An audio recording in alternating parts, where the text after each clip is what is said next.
Jake the Snake Roberts, you know him as the WWE Hall of Famer. He's doing an unspoken word tour, and we'll be in Rock Falls tomorrow night, Saturday night in Rock Falls at Long Shots Bar and Grill. Jake, how are you, sir? I'm doing great, man. What's going on with you, man? I've seen a lot of documentaries, Beyond the Mat, and Yeah, that's crap. that one's no good. How about the resurrection of Jake the Snake? That's awesome. That's the one. Yeah, plus, it's the second best resurrection of all time. That's right. Voted by the Christians. Absolutely. Well, so what's going on with you? You're going out. You're telling your story. You're going around and doing some.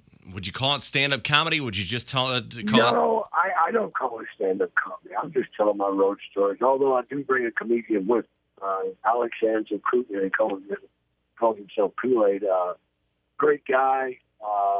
I've seen the guy. He had an amazing amount of talent. But he was struggling. He was struggling with food abuse, and his weight was like 550.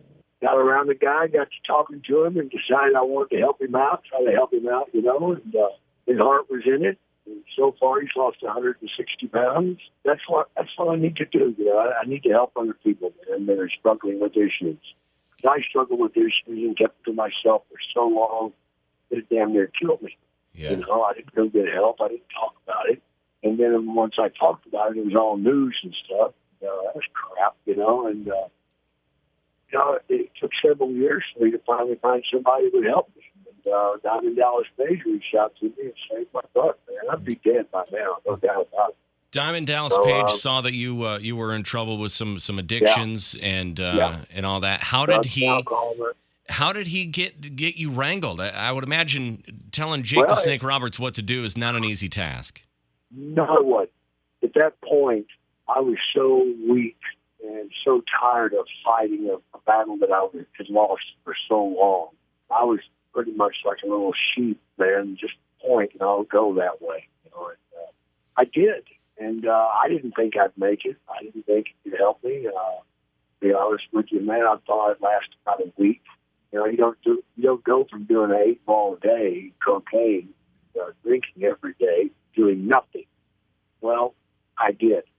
And that just goes to show you the power of love, man, because that's what he put on me, man. He just loved me, man. And when I'd screw up, he'd say, okay, dude, you screwed up. Here's what happened. Here's what I think's going on.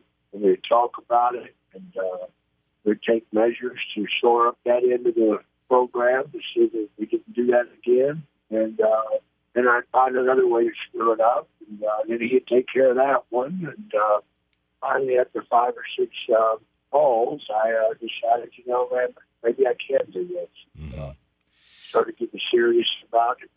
Started going to AA every day, did 90 and 90, and that seemed to help a little bit.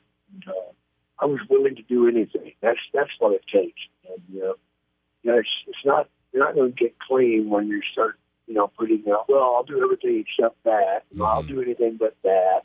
No, you got to be wide open for anything that comes, and reach out and get some help. I got a lot of counseling. WWE paid for that.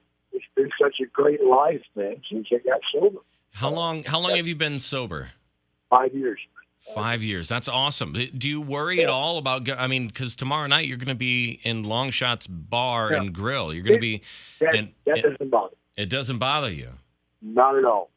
In fact, I have a little fun with it. I start talking about how I slid and what the things that I was doing that were messed up, and all of a sudden you look out in the crowd and you see somebody going, damn, what I'm doing, You'll see them push their drink to the side or something. It's pretty funny. But, it just shows. I do tell the folks that, hey, if you're struggling and you want to talk about it, man, hey, I'm here.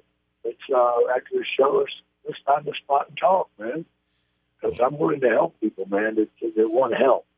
I'm glad to see you're paying it forward. Diamond Dallas Page was kind of your mentor, your guiding light, and I'm glad to see you're using that for good, man.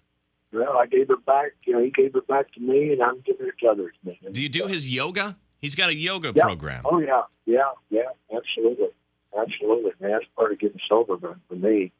'Cause I needed something to get me going, man. Mhm. You know, I was so weak. The gym was out of the question. Sure. You know, we got to start out slow here. Yeah. And, Jake, when you were back doing it was WWF at the time you guys were doing it. I think of that as, and a lot of people do think of it as the heyday of oh, wrestling. yeah, it was. It really was. You know, you had the of course Hulk Hogan was big back Yeah. then. Roddy Piper, who passed away fairly recently. Who was some of your favorites to get in the ring with and perform in front of the crowd? Who was some of your favorites? Oh, God. Back in those days, it was Steamboat. You know, Earthquake was fun. I had fun with Earthquake. Rick Rude was fun, but kind of scary. Why was he scary? He snapped a lot. A roid rage. Ah. You know, you never knew what page he was going to be on and what kind of mood he was. You know, he's very moody.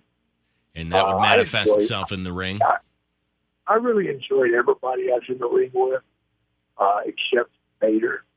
He's a big tub of crap. You know, he broke my sternum twice. Is that right? Yeah, you know, you got to take care of your opponent in there. They're giving the guy your body and starts breaking things, man. You need to get away from that jerk. Wow. You know, and, you know, I just love wrestling, man. I love being in front of fans, and I think that's what's helped me so much in my sobriety is going back out there. You know, because I really missed the ring, man. My life was gone. You know, it's like, what do I do with myself? Coming up with this idea to do this. You know, I went and seen Mick Foley do his thing, and I thought, my God, I'm funnier than that. And I said, okay, I'll try it. And we got out of here. I don't try to be a comedian. I just tell you road stories, things that happen in the ring, in the locker room, in the strip joints, whatever, you know, and give you some snake experiences, throw those in, and it's a hell of a laugh, you know, have your rear off and stuff. It's insanity at best. Well, it's all going on at Long Shots Bar and Grill in Rock Falls tomorrow night, Saturday night. And you can go see Jake the Snake Roberts, the Unspoken World Tour, tomorrow in Rock Falls. Thank you, Jake, for your time, man. Thank you, bro. All right. Take care, man. Take care, Bye-bye. brother. Bye.